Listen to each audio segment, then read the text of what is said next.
L'activitat que ens han plantejat ha consistit que ens han donat 36 cubs multilinks, llavors ens havíem d'unir per tal de formar prismes.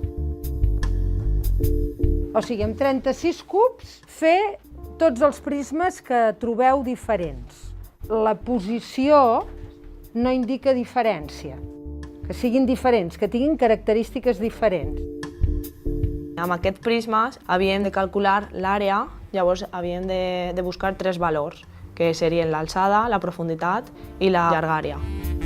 Ens centrem en oferir als nens la possibilitat de veure que amb un mateix volum es poden construir caixes, prismes diferents. Això ja dona una idea d'equivalència, no? De formes que són molt diferents, però totes elles tenen alguna cosa en comú. També hauríeu de mirar, a partir d'un d'aquests prismes, com podem passar a l'altre, diferent. És a dir, que sigui simple, com ho podem fer? Al nostre grup el que hem fet ha sigut, algunes persones anotaven a la graella per enregistrar-lo i les altres feien la figura manipulant aquests cubs. I bueno, hem anat de la més senzilla, que era d'un en un fins als 36, juntar-los tots, i a partir d'aquí, dividint i descomponent i compensant, hem anat fent altres prismes. L'àrea total què seria? Va. 36 més 36 més 18 més 18. 36 més 36 més 18 més 18, i encara falten coses aquí. Sí, més 2 més 2. Més 2 més 2.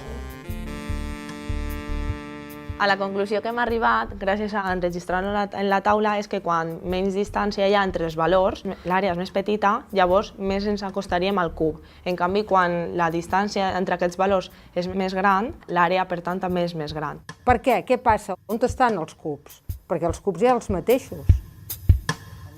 Estan a dintre.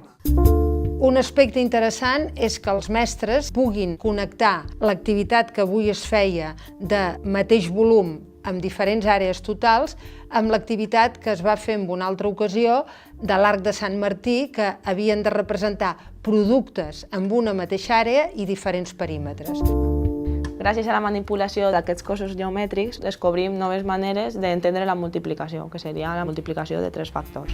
Per tant, aquesta és una altra idea interessant de connexió, que és que una multiplicació de 3 factors la podem representar sempre com a què?